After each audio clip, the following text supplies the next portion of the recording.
You know, it's quite a nice spring day here in the northeast Atlanta, Georgia metro area. That means the trees are blooming and everything looks alive again, well, except for that bit over there behind the tornado siren, but that's another thing for another day. Got some clouds, and we got the magical milsurp tree that always has a habit of dropping off something. Wonder if it dropped off anything. Oh, oh my, what is this? Did the magical milsurp tree just drop off something for me?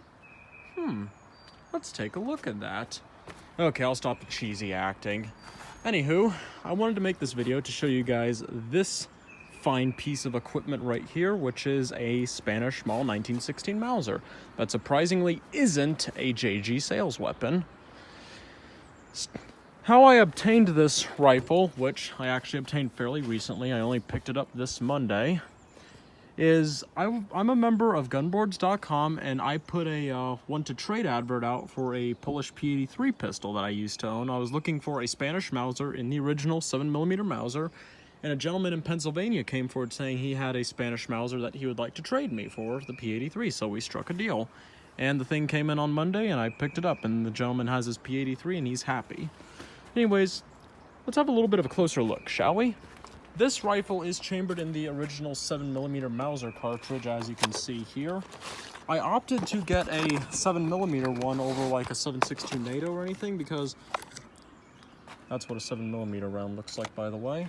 I opted to get one of those over a 7.62 NATO because I have seen the horror stories of people with 7.62 NATO Spanish Mausers actually blowing them up because of overpressured ammunition, which was a real... This is gonna sound like a that's what she said thing, but the whole 7.62 NATO blow up thing was a real turnoff for me on those. We'll put the 7mm Mauser ammo over here, and we will open the action to show you guys that it is indeed unloaded. So let's start with this bayonet, shall we? Not much to say about it. It's a pretty hefty bayonet for what it is. This one was made at the Toledo Artillery Arsenal in Toledo, Spain, or Toledo, I guess. Toledo would be Ohio, wouldn't it? It's got a number over here, which unfortunately is not matching to the rifle here, but it is what it is. And there's nothing back there. Pretty dull, but I'm still gonna keep it anyway. Doesn't have the scabbard, which is unfortunate, but with Spanish scabbards being two pieces of steel and leather, it probably rotted away a long time ago. Anyways, let's get up to the rifle now. Let's start here at the front. As you can see, the bluing is in pretty good condition. Yeah, it's definitely not the prettiest in the world, but it's not the worst in the world either, so. But I'm not really complaining. I got the thing mainly as a shooter more than a look pretty rifle anyway, although it does definitely look pretty in my opinion. Still got the cleaning rod, which is in the white and everything, which to my understanding is correct for these rifles. It is not import marked anywhere on this weapon, which leads me to believe that it is one that was brought in by Interarms back before the 1968 Gun Control Act. And there's the receiver. There used to be something up here that was scrubbed off. My guesses as to what it probably was either a Civil Guard crest or an Oviedo Arsenal mark. However, I'm not entirely sure it's Oviedo Arsenal because I will show you something here after I close the bolt.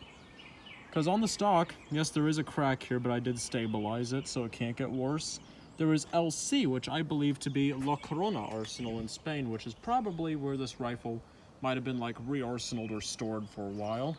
And then also on the stock up here is a number 141, which I believe to be a rack number. Here's the rear sight. It's the later style, but I think it was probably updated from the roller coaster looking sight like you'd see on a proper German Gewehr 98 rifle. My reason for that is the leaf sight, of course, has increments up to 2,000 meters. And then there are also numbers on the side here. Why exactly is that? I know the roller coaster style sight, which I believe is, if you want to look at it from the German perspective, I think it's called the Langevisier sight. Sorry, my German isn't particularly good. I took it when I was still in high school, but I have since graduated and has become a little bit rusty. But anyways, getting back, why would they put numbers here if there are numbers up here? And plus, another indicator that this is a later style rifle is the stock right here. Now, some people might say the stock has been replaced. However, I don't believe so, because the stock and the receiver are both serialized. This is a fully matching rifle too. Even the handguard has a number penciled in underneath it that matches the number up here. But anyways, here is the bolt. As you can see, this is a typical 1893 pattern Mauser. It's cock on close design. Gonna have to close it with 2 hands here. It's got probably the stiffest safety in the world I've ever seen on any Mauser rifle, but of course, here's your mid position, so you can cycle the bolt under spring tension and disassemble it. Not going to disassemble it here on camera, since I'm pretty sure most of you watching know how to disassemble a Mauser, and that's the safe position. Then of course it's got the sling up here, and yeah, that's pretty much about it. As of this video, I am waiting for a couple of more accessories to come in. The gentleman I got the rifle from did send me a sling that is actually for a Swedish Mauser, so I am actually going to be giving that sling to a neighbor of mine, which really isn't an issue of mine because I've got a neighbor who has a pretty nice Swedish Mauser that's missing the sling, so I'll just give that to him and it'll be good. But I do have an original Spanish sling on order from JG Sales that actually shipped out yesterday, and I did order a original Spanish muzzle cover as well from I think it was Springfield Sporters, I want to say.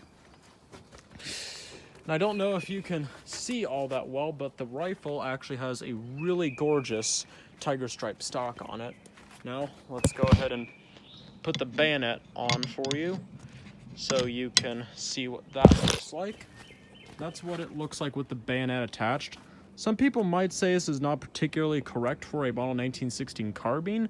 However, I believe it is, because I've seen photos from the Spanish Civil War of people using these particular carbines with those bayonets on them. And I will go ahead and give you a look from the back here. Actually, I'm going to have to flip. Picture might be upside down, but oh well, that's just life. Anywho, I'll go ahead and pull a Misha-Co here and dry fire the thing. And that, ladies and gentlemen, is my Spanish Mauser. Thank you and have a good day.